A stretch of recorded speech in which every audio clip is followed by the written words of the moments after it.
Tina. All right. Well, I'd like to welcome you to the University of Oregon celebration and acknowledgement of Black History Month. My name is Tina Turner Morfitt, as you've heard. I am the current president of the Oregon chapter of the Coalition of Black Trade Unionists. We meet monthly via Google Meet at 6 p.m. on the second Tuesday of every month.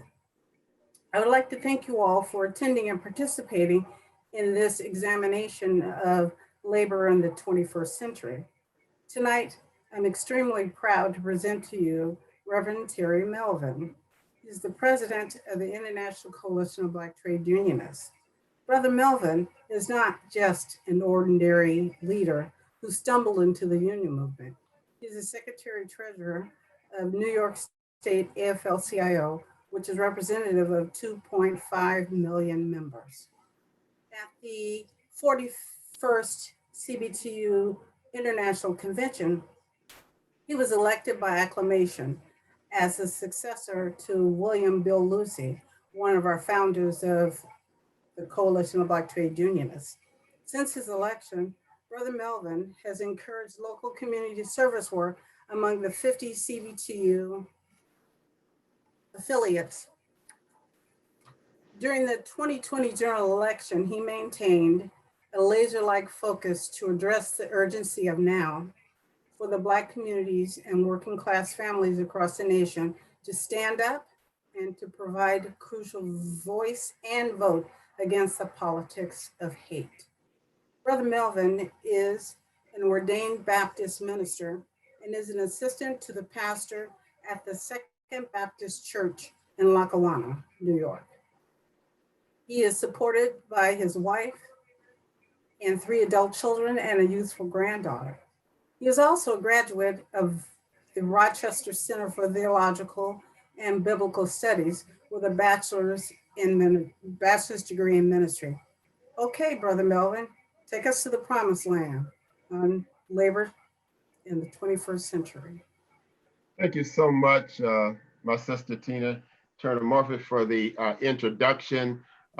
Thank you for the work that you do in Oregon. Thank you for keeping our banner flying high and the work that you've done throughout the years. It is just not today that we see you as a shining star in our movement. We just thank you for all that you've done. I want to give a shout out and thank you to Brother Sherman Henry for asking me to be here on this evening. We thank you for the work that you have done with us over the years and the work that we're going to be doing going forward. We thank also Jennifer and Nikki for the behind the scenes work in pulling this session together that we're having here today. I just want to talk a little bit, spend a little bit of time, as we're looking at Black history and everybody wants to talk about where we are, what's going on with Black folks in February of every year. But I just want to lay out for everybody that as far as I'm concerned, Black History Month ought to be every month of the year, because if it was not for Black folks in this country, this would not be a country today. It would have folded up years ago. Let me begin by just talking about where this organization that I am privileged and honored to serve as the president, where did it come from and how was it birthed?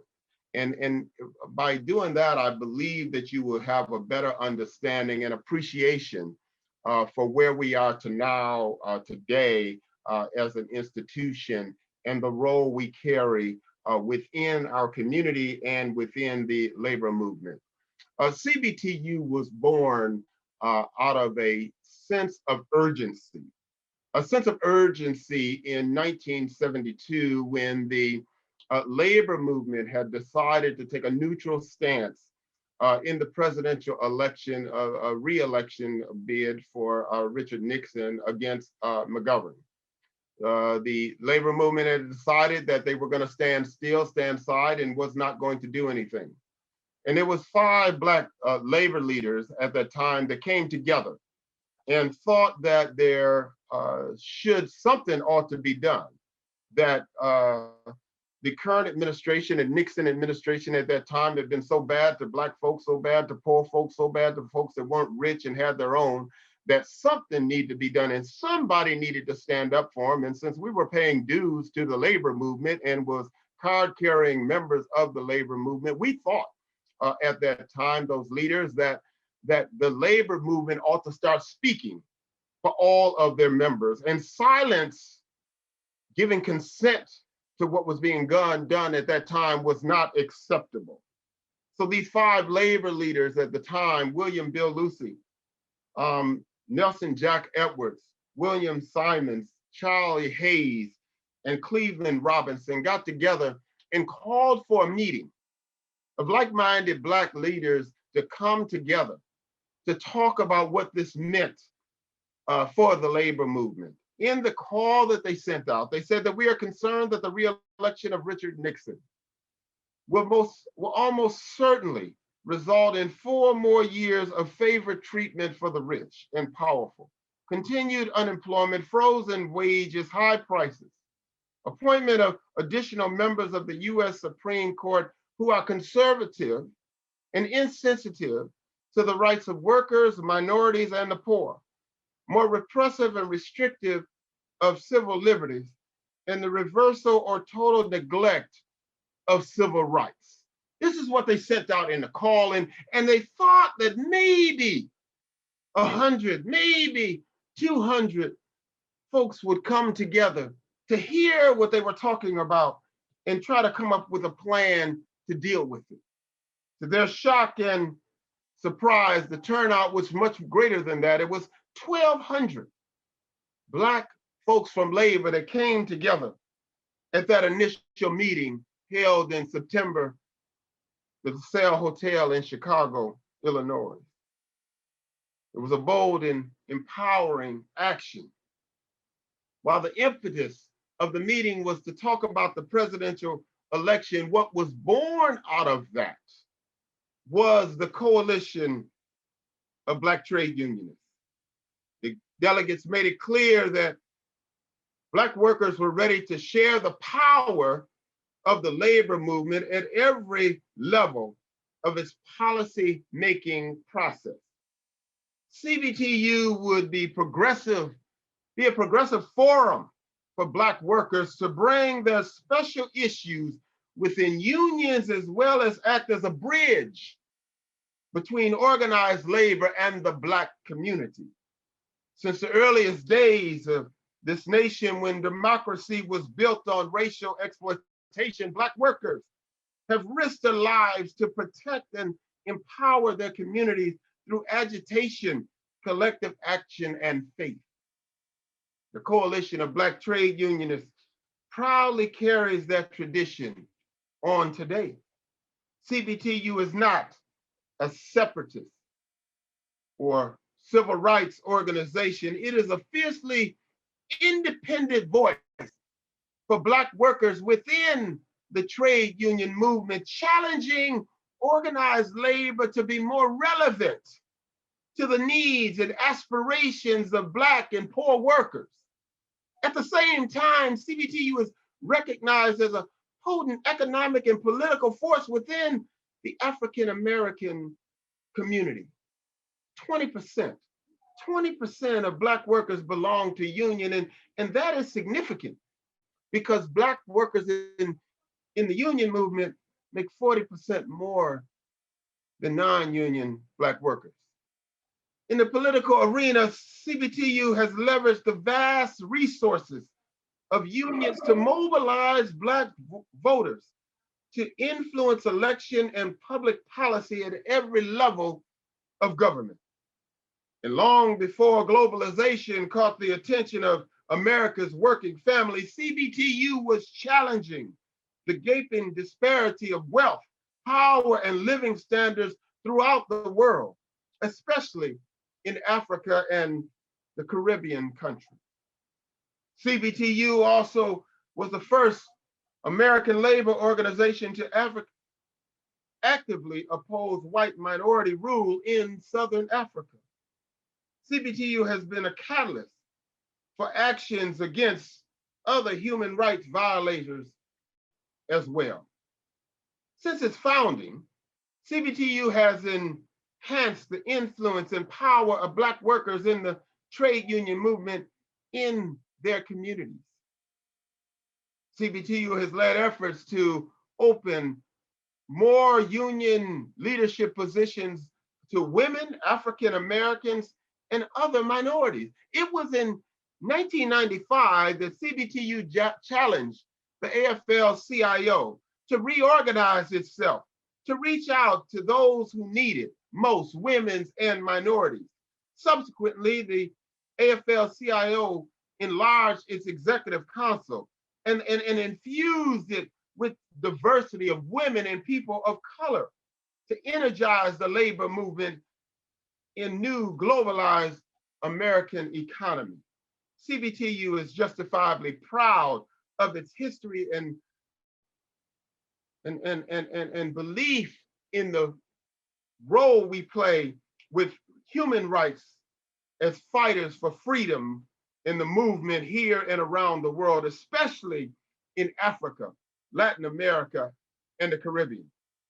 CBTU was instrumental, I want you to know, in creating the Labor Coalition for Community Action, which is a coalition of all the constituency groups of the AFL-CIO. These groups get together on a regular basis to look at the different communities, whether the Black, the Latin, the women in the labor movement, the Latino in the labor movement, the Hispanic, the Asian in the labor movement, the gay in the labor movement, those that the least of the people that least get an opportunity to speak up, we come together as a collective voice and work in harmony to make sure there's diversity and it is felt within, and we have a voice within the labor movement as a whole.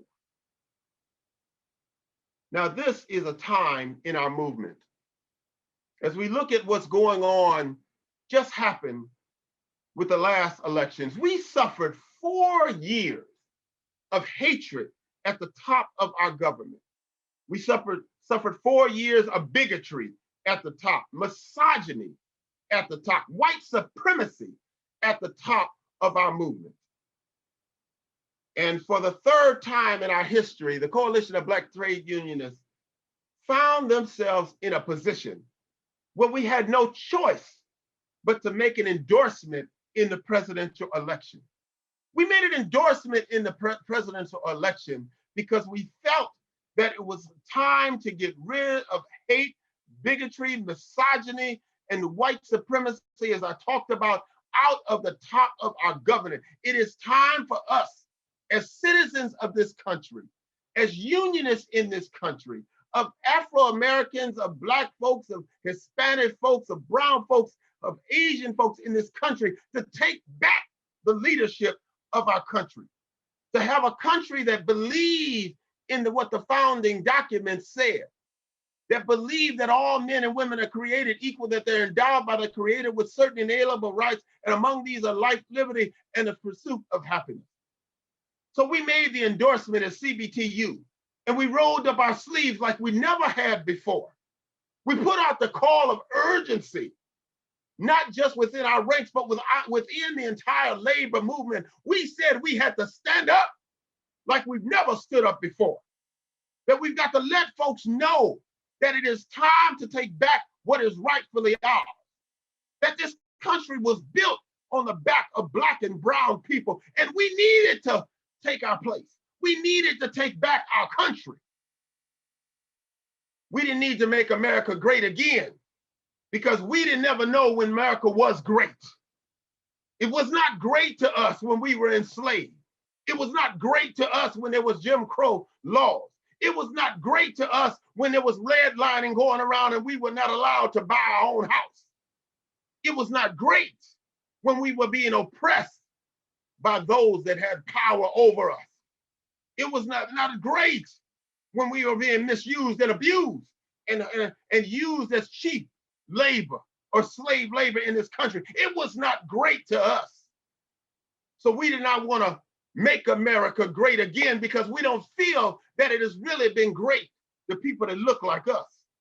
We wanted to take back our country and start from where we are to make our country great for all in the country. We want a country that believes in equity, not equality, but equity for everyone.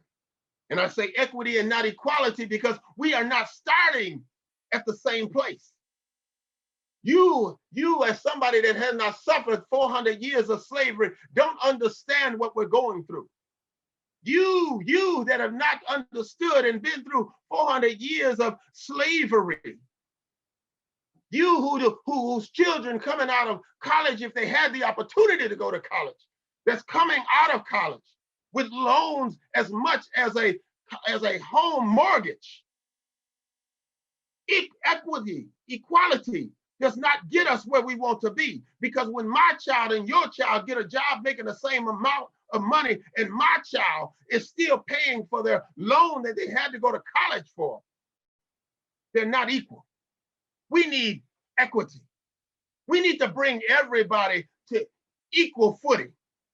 We need to fix those barriers that have been put in place against Black and brown people throughout the years. And yes, we must admit that the labor movement is not perfect.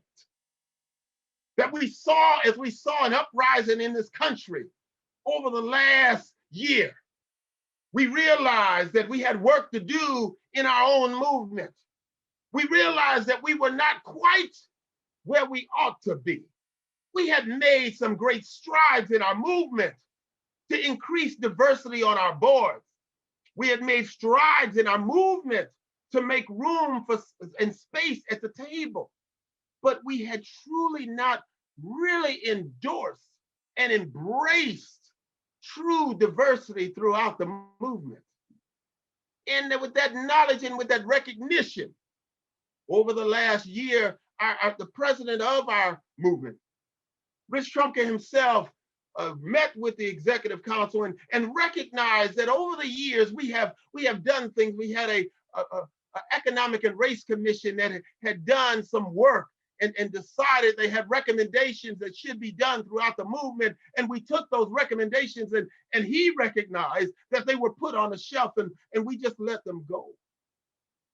We followed that up with doing a report on the future of work and the future of labor. And we looked at it from all angles, and we even found out that within the next decade and within the next 20 years, the labor workforce was going to be majority minority. And we took that and we came up with recommendations on what we need to do as a movement to get ready and open doors and be welcoming to these new union members and new workers that are coming in.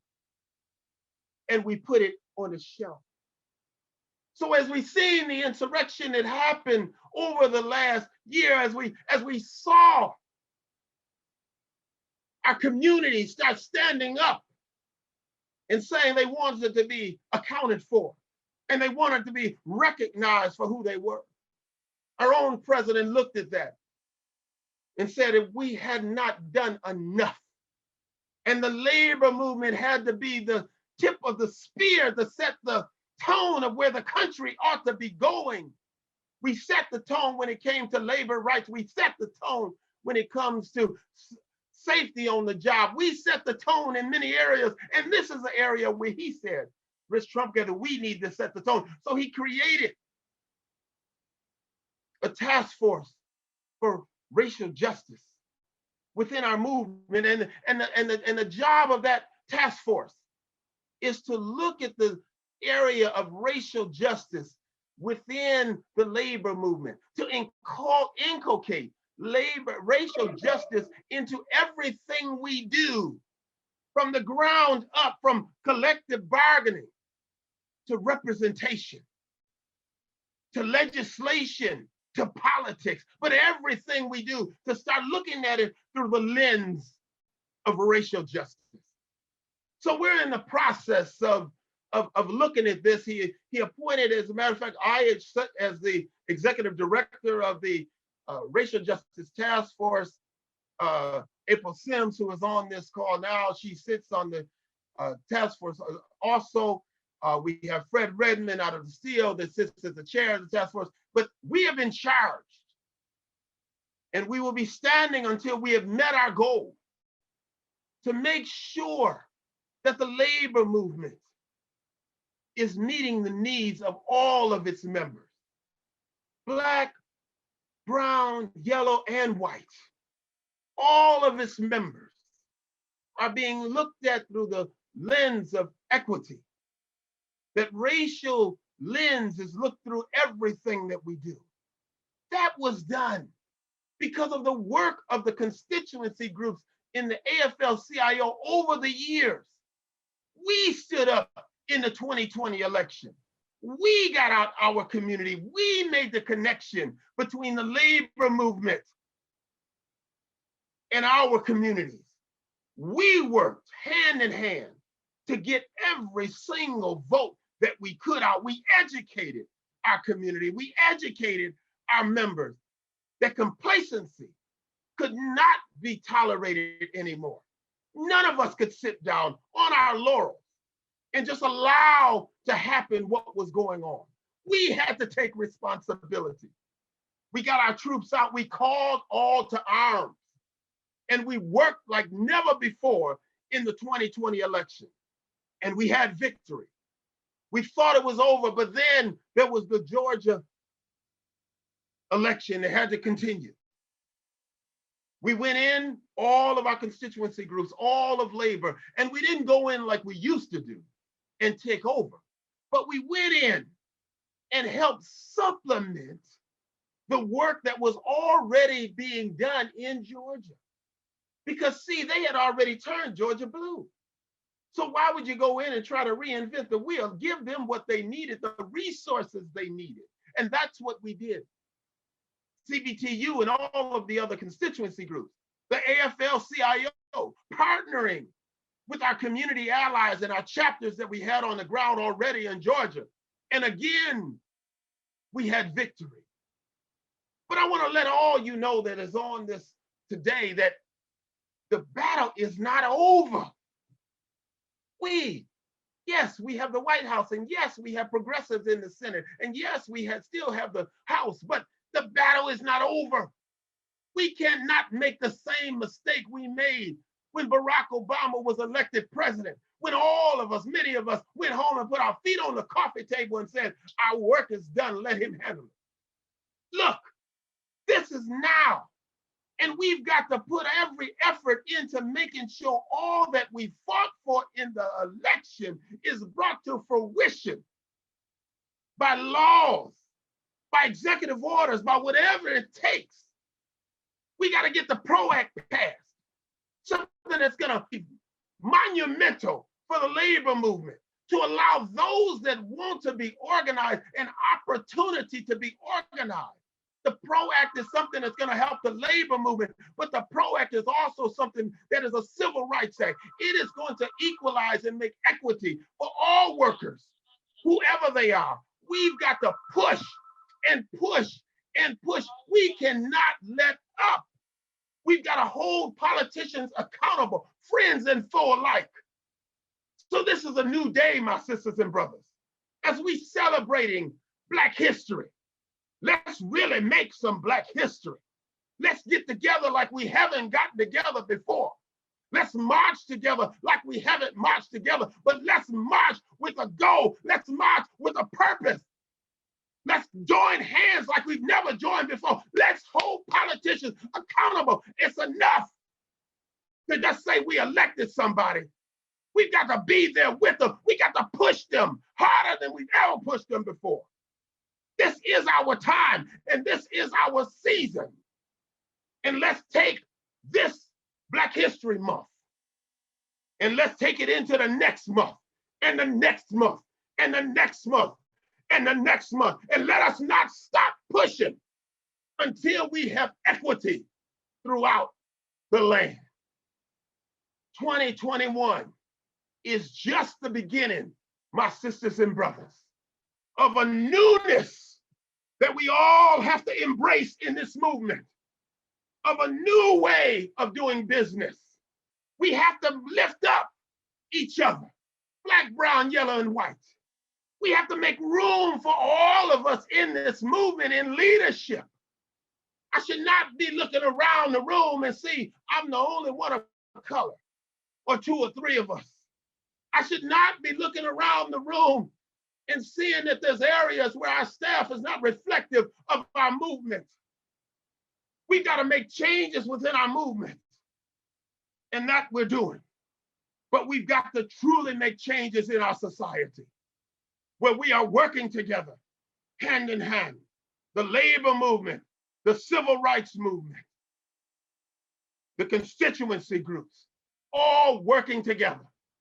And I want to call on all of you on this call to make tomorrow better than what today was. And I know you're asking, you say, well, how, Reverend Melvin, how can I do that? How I'm just an individual in this movement. Well, if you just stand up, if you don't retreat, if you stand up for what is just and right, and you get a brother or sister to stand with you, and they get a brother or sister to stand with them, and they get a brother or sister to stand with them, now we're collective. Now we're an army, and now we've got to win. God bless you, and God bless our movement. Stand with me, sisters and brothers. A change is coming. We started in November, and we're going to take it to the end.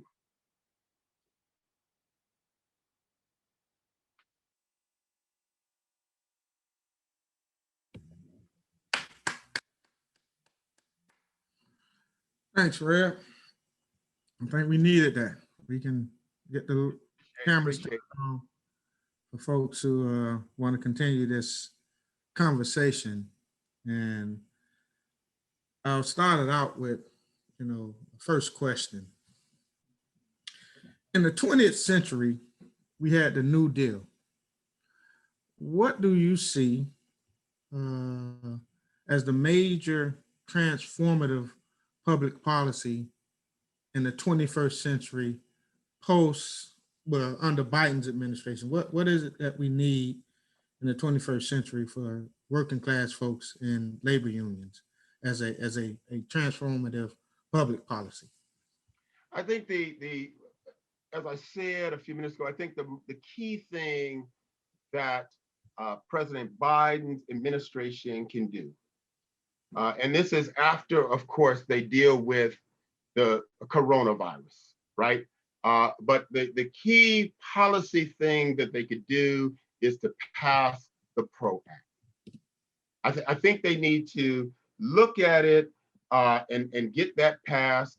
And look, I'm a little old school. I think we all ought to be able to count the same way, right? I shouldn't have to count to 60 because I'm a Democrat, and you only have to count to 51 when you're a Republican, right? So I think the filibuster need to be busted up and filled out. I think we just need to go to simple majority. That way we can get done what need to be done. And the PRO Act is the one thing that needs to be done that will change the life of so many people in this country, to give them a right to have a collective say in how their jobs are done, to give them a right to collectively bargain for their terms and conditions of employment. I mean, that is the one thing that they can do that would really shift, permanently shift how things are in this country and set the country on the right direction. But as I said, part of doing that is getting out of the trap of the 60 votes. We ain't got the 51 votes, right? If I ain't got the 51 votes and I can make the rule 51 win, 51 gonna win. That's just me. Good. For those who have a question, you can put them in the chat, or you can get acknowledged, and we can ask Reverend Melvin while we have him here. We have I see one question in the chat when you're ready, Sherman. Go ahead, Jennifer, go ahead. Teresa asks, does the CBTU have a presence in Oregon? And do you have any programs with career and technical education and K through 12 education?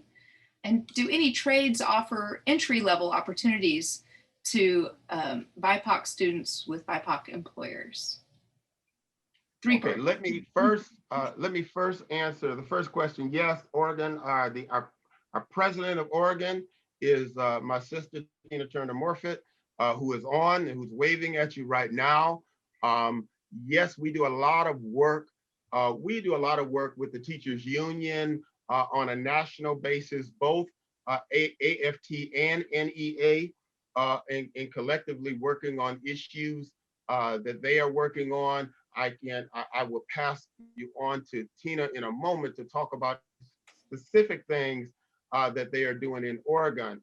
But also we have been partnering of late with the building trades and making strides in opening up opportunities for people of color, young people of color, to be able to get into their apprenticeship programs, and where they can't meet those requirements to get into the apprenticeship programs.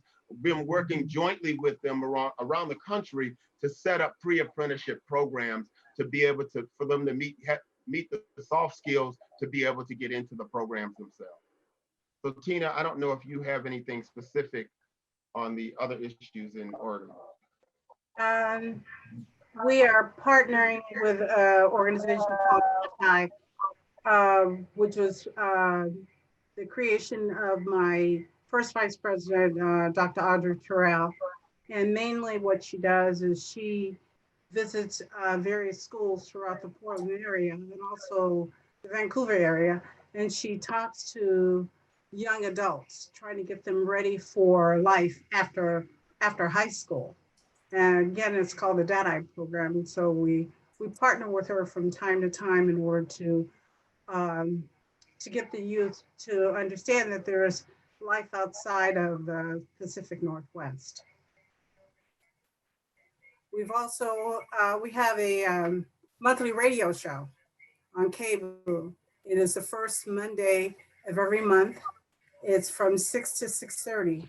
What we try to do is try to bring on our guests who can tell us what's happening in the Black community, one of which is a program called Constructing Hope. We haven't had it in a short while, but again, we have had her come on. Pat Daniels is the CEO of Constructing Hope, and it is a pre-apprentice program. I think it's like 7 weeks. And what it does is that it prepares anyone who is interested in getting involved in the fields. And so we have, again, supported her in her efforts to do that. I see we have two, I'm sorry if I interrupt you, Tina. We have two hands up. Sharika, I saw first, and then Andrea after.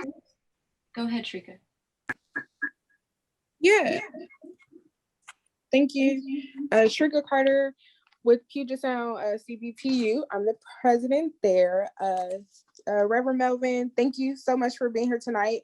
In the spirit of the founding of CBTU, coming together as Black workers and telling and demanding more of our unions for ourselves and for our unions, there's a lot of folks right now who want more when it comes to police accountability or defunding the police, especially because those officers are part of labor, because they have CBAs. So in your role as the ED of the task force, what is your vision? What is the work of the task force, and how will we deal with police? Because they cannot, continue to be unchecked. Yeah, I thank you so much, Sharika, for that question. That is one of the primary issues that we started to look at as in the task force. And what we did was we have 5 subcommittees that are working right now.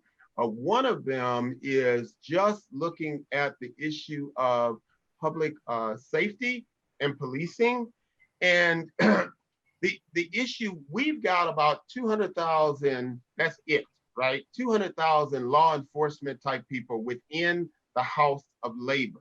Now you've got a lot of police officers that are in the PBA that have collective bargaining agreements, but they're not part of the AFL-CIO, okay?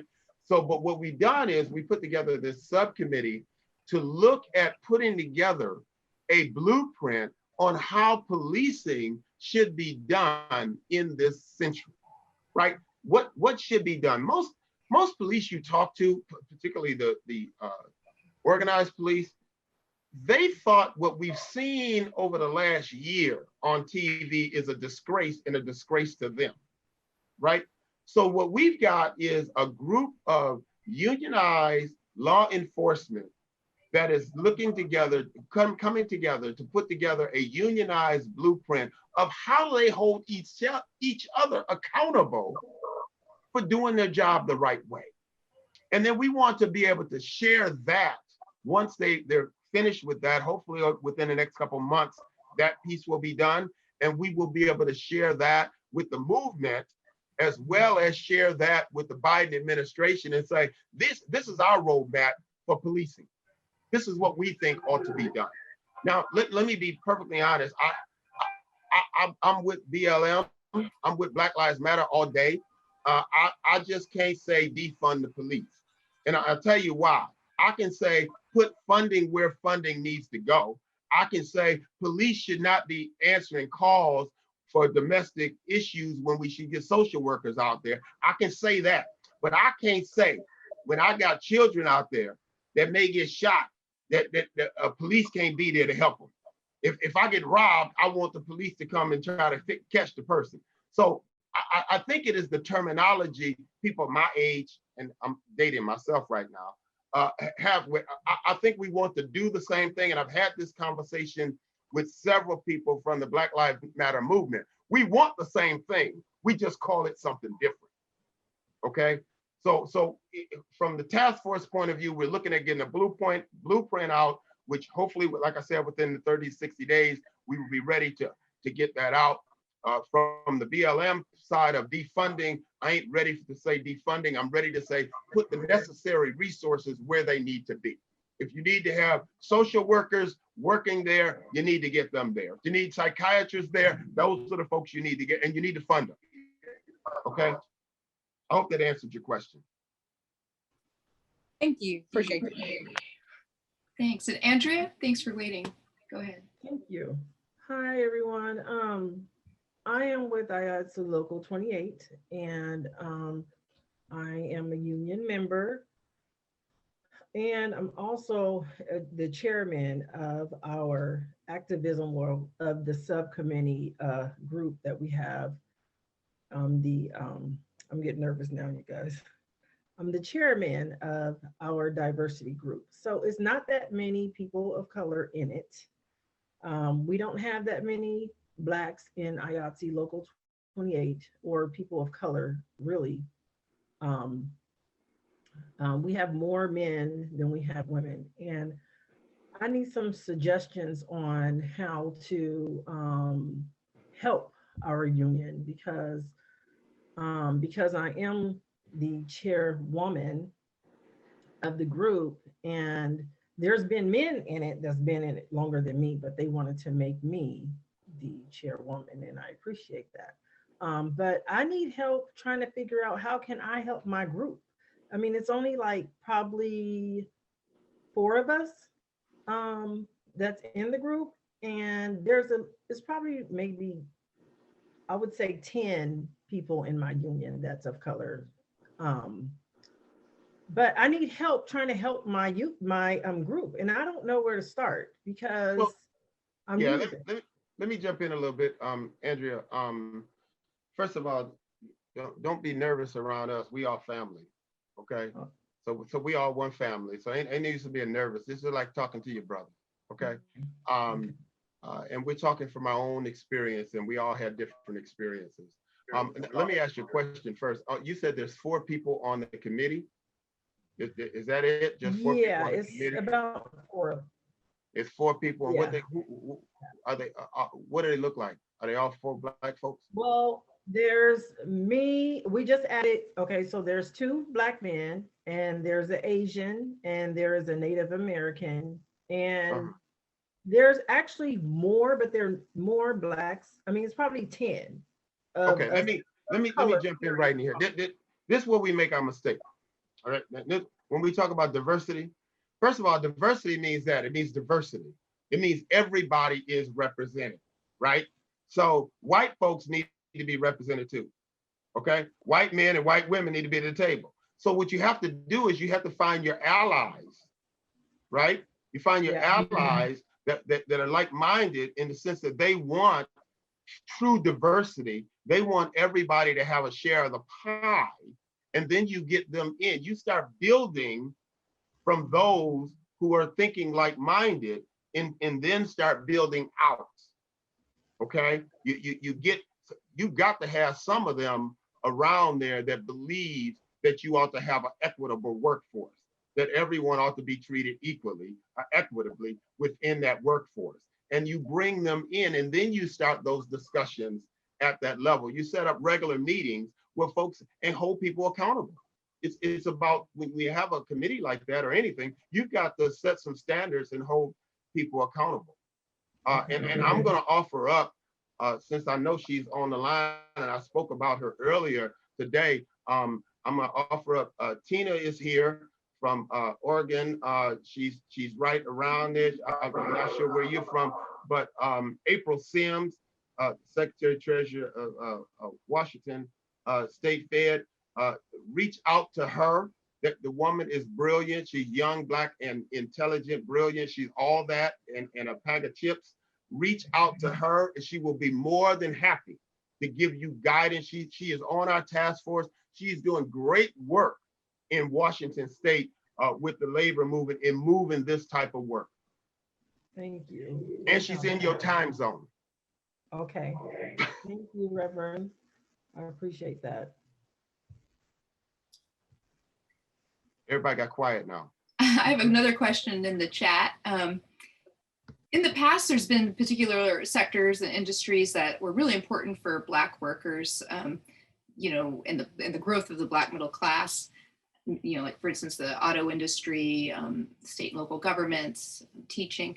As you look at the next decade or so, if the PRO Act is passed, which we can cross our fingers and hopefully that will be true, and we're able to do more successful union organizing, are there particular sectors or industries that are especially important for Black workers that you see coming up, and where organizing resources should be focused? Well, let me tell you, I thank you, first of all, let me thank you for the question. Appreciate the question. But I think that the PRO Act is passed, and I'm claiming it. So when it is passed, what we need to do is laser focus on an organizing strategy where it's been proven that folks want to organize, and that is Black and brown, and that is the southern part of this country. We need to have a serious southern strategy to go where the Black folks are that want to organize and start organizing them. Georgia was not a misstep or a oops. Georgia, Stacey Abrams and others have been organizing in Georgia for quite some time to get us to where we were over the last few months, right? If we put that kind of effort into Georgia, into Mississippi, into Alabama, into Florida, if we, North Carolina and South Carolina, if we put those kind of, strategic organizing, and when I say strategic organizing, I mean 4 unions going in 4 different directions in the same geographic area in the South to tackle 4 different groups right there. That's what I'm talking about strategic. I'm not talking about one union going in and people helping them in one area so they got the whole right wing trying to kill them. I'm saying we all go in together with a united strategy, take them down one at a time, one area at a time, then we can grow. You know, that does more than one thing. It grows the movement. It brings more people into labor. It brings up the hourly wage and the working conditions in that area. And also it educates the people on being more civically engaged and civic minded, so that they will then pay more attention to who they're elected into public office. And then we will change and shift that paradigm also. So I think we ought to be strategic in where we organize collectively to start bringing up the percentage of unionized workers. And I think the PRO Act can do that. Thank you. Thanks. I was struck by when you said that Black workers make 40% more when they're unionized than non-union. So, I mean, the PRO Act and unionization and collective bargaining is a Black issue. I mean, this is a very serious issue. How do we hold our electeds accountable to issues like the PRO Act? You know, how do we make them see that this is really a dire consequence for our Americans of color? Yeah, thank you for that question. Also, I think the issue is just holding folks accountable. This is really not it didn't take a brain surgeon.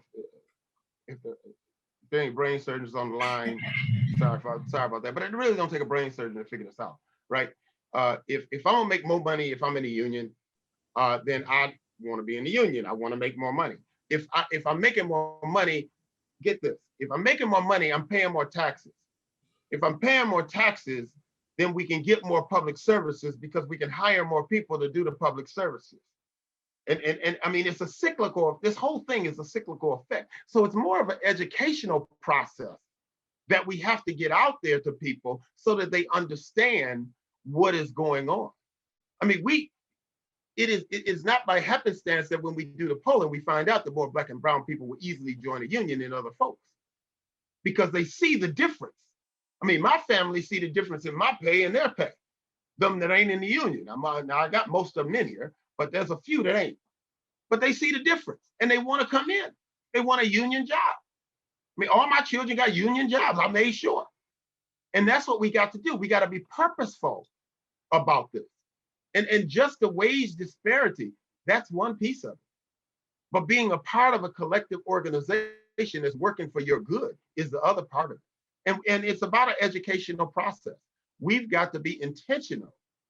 And that's why it's important as we look at going forward as a labor movement. There was a time when the labor movement, the civil rights movement was working hand in hand.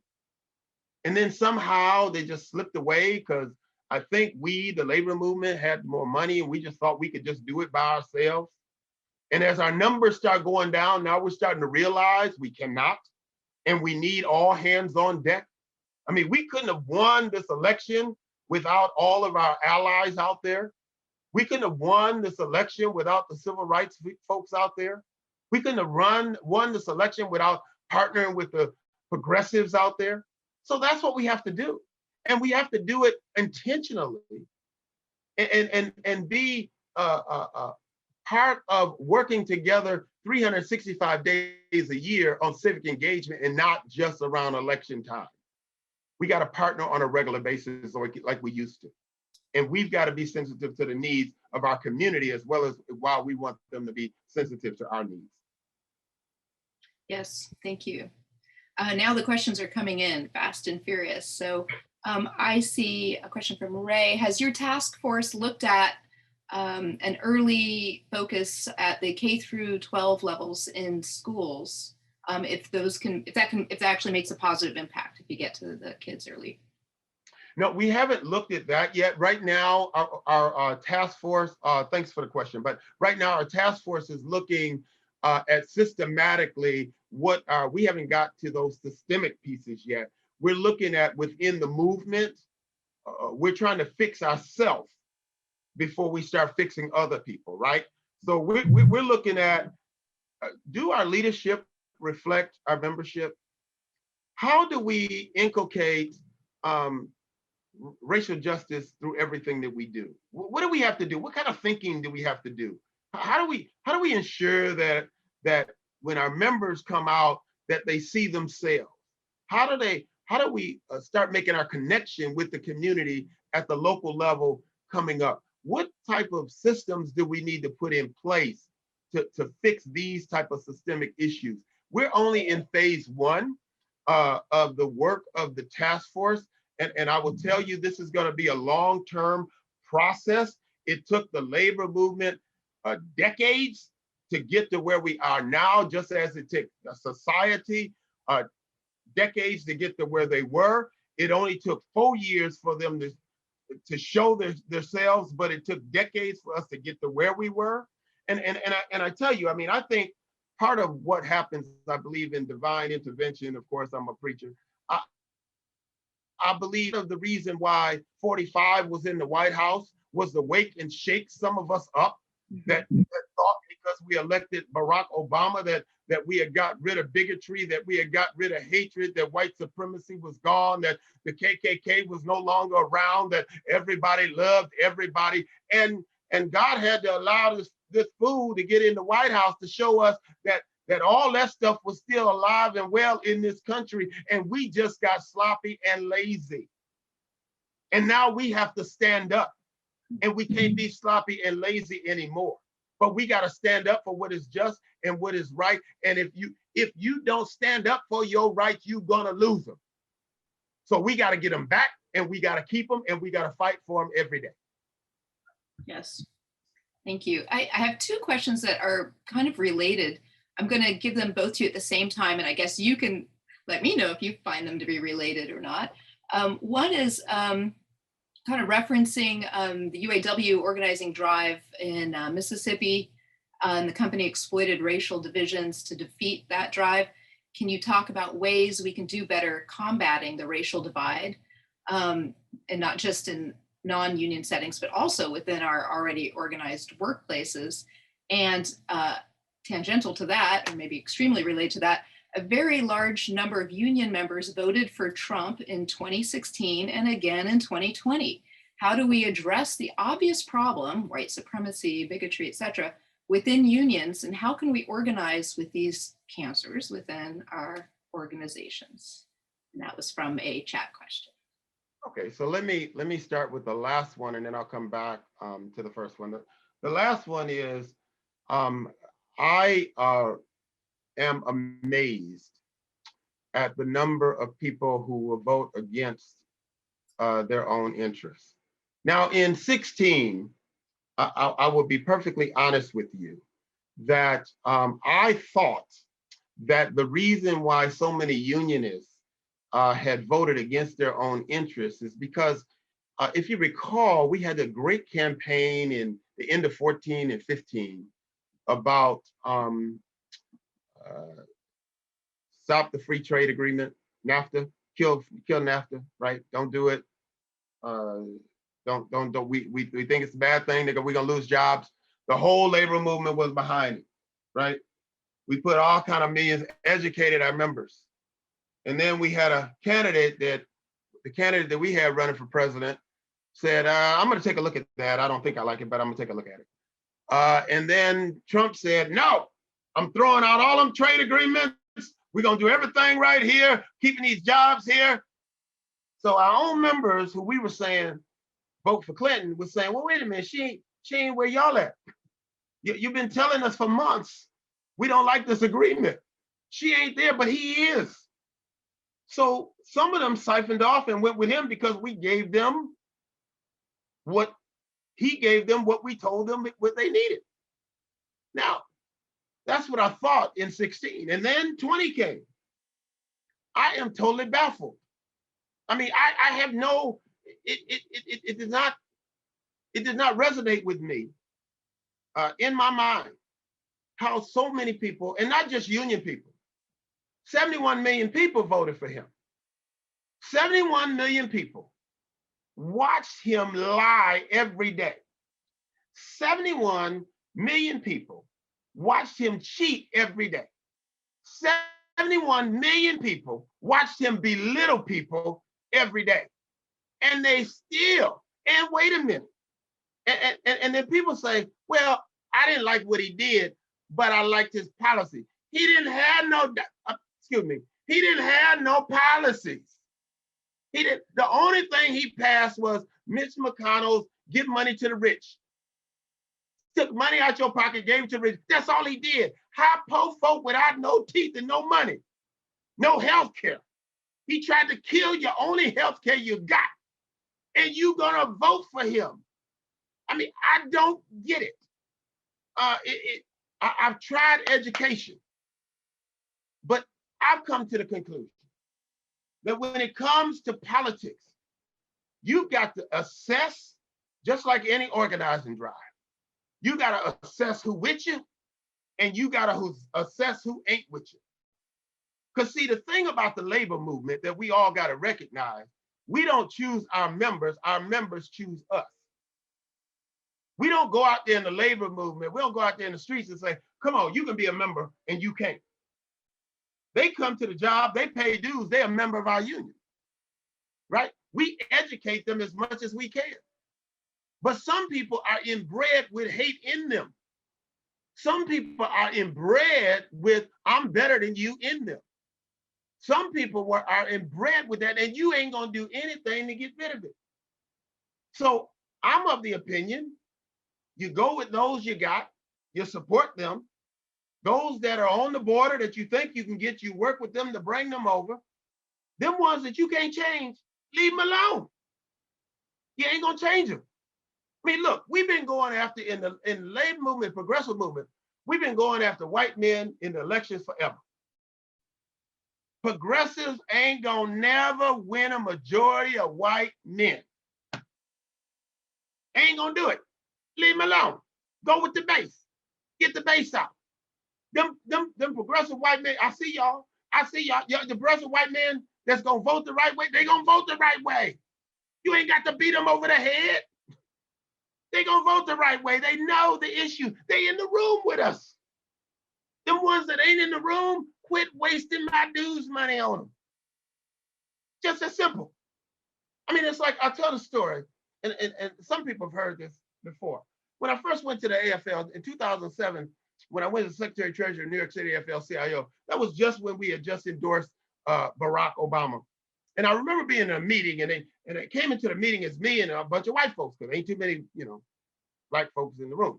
So I'm in the room, and they come to me and they say, we want you to tell us, how do we get white men to vote for Barack Obama? And I said, with as straight a face as I could, go ask a white man. How am I gonna tell you how to get a white person to do something? Come to me and ask me how to get into my community. Come to me and ask me, how do I get movement there? I can help you. But that's the problem we've made forever in the labor movement. Normally, we get a bunch of white folks in the room and say, how do we organize black people? But this was just the opposite. So I'm saying, leave them folks alone that ain't gonna come with us. Let them go. But we have to work within our movement. That's what we're doing with the Racial Justice Task Force, is to do what we can to make our movement a movement that's welcoming to everybody. That's what we're trying to do. And I think that's the second question, and I forgot the first one. You answered the first, I think, with that. What do you think, Mark?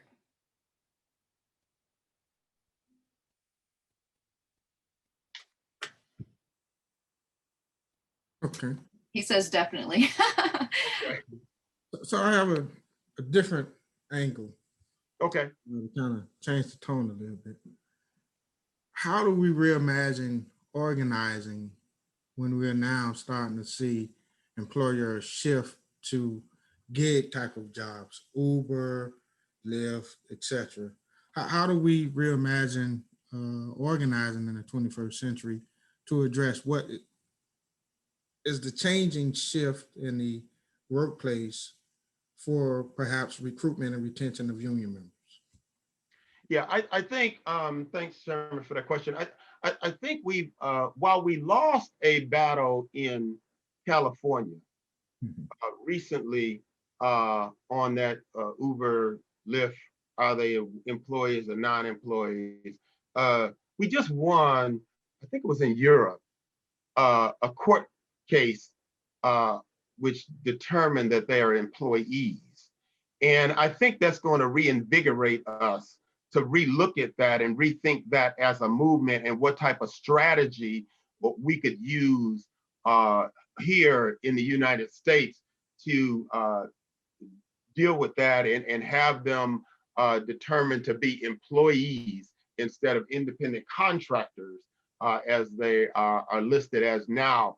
But the issue of the gig economy and the gig workers in particular is something that we have started to take a look at the AFL-CIO, to start looking at, from an organizing point of view, how do we tackle just what you said, Sherman?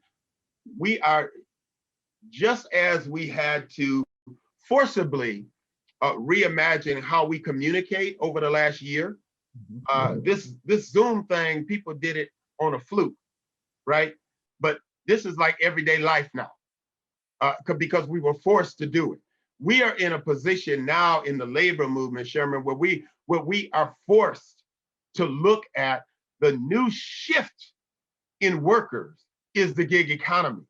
And that is something that we've got folks looking at right now. I don't have the answers to the questions, but we are definitely looking at it right now as a primary focus as we look at organizing in the next decade.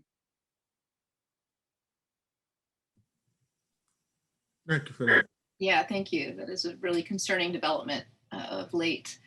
Can you speak to the faith community and the dichotomy of their faith and backing a characterless president? Do you have any insights onto what happened there?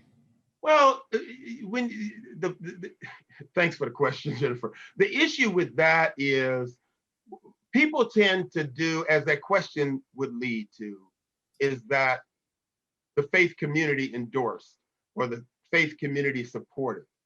It was the white evangelicals in the South that supported 45. Okay, that's who it was. It wasn't, I mean, and we've had this debate in the faith community about who's doing what. Those Black Baptists were not supporting him. Those Northern evangelicals were not supporting him. What you have to look at when you look at the white evangelicals that are in the South that supported him is, as a Black Baptist preacher, I wonder sometimes what Bible that they're looking at, because the Jesus that I serve, that I see in the Bible, say he took care of the needy. He took care, he fed the hungry. He healed the sick. You know, he took care of the needs of the people. He stayed with the least. And the Bible say, he who takes care of the least of my people, right? And these same people, these same white evangelicals said that Barack Obama was a demon because his pastor said that America was damned. His pastor said it. So they said that he was a demon. 45 had mistresses on top of mistresses on top of mistresses. Had all kind of stuff going, lied and cheated every day. And they said everybody deserved to be forgiven. It is not their theology or their religion that is speaking. It is their white supremacy that is speaking. It is their Ku Klux Klanism that is speaking. So with all due respect, it turns my stomach when those try to use religion as a way to cover for their own sins. It is a sin to hate, right? And they do it every day. So it is not religion, and that's a cover that some are using, and they use their pulpit in that way, but it is not religion, because just like there is a multitude of colors in this country, there's a multitude of religions. And most of the progressives went with Biden and was openly with Biden. Absolutely. Thank you. Thank you for sharing your perspective with us. We always want to keep people to the time in which we scheduled these conversations. And we want to thank you for your insights and your words of wisdom. And I also want to thank everyone that, took the time out to make this a successful event. At our highest point, we had about 105 folks participating in this discussion. And I hope as we think through building and reimagining the labor movement, especially in the South, now that we have some hope in Georgia and hopefully we would now have some hope in Alabama and hope for Mississippi. We can all start to kind of think about the things that unite us more than divide us, because ultimately we can't do nothing about how we are born into this world, but we can definitely do something about public policies, politics, and how wages are being suppressed in this world through our action and providing critical voice through our organizing and our shared resources, whether it's union dues or operating in constituency group. And we didn't get a chance to really talk about the role of constituency groups tonight, but hopefully we'll get a chance to have a similar conversation in the near future. So Jen, you want to kind of close us out here? Yes, I want to thank everyone for spending time with us tonight. I also want to share a link for the next series that we are having, and I have a shorter link. I'll try to find it, but here's the long one. You can register for a March 10th event with Dr. Sarah Kutin. She's going to be talking about adulting while Black in America. And it's a discussion about identity and Black survival.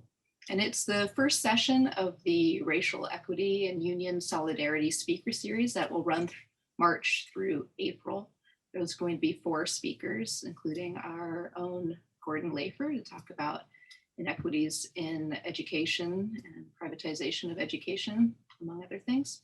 That link that I just put up there will take you to a registration for that. And shortly, do check our website. We'll have a little bit more information coming through. And I imagine you'll all be on the list for our distribution of information, or flyer. We'll send you the flyer probably in a few days about that series. So join us again, please. Tina, you want to give us some parting words, and then we can let Reverend Melvin wrap it up and we'll say good night. So Tina, you want to share something with us as the CBTU chapter president? You're on mute.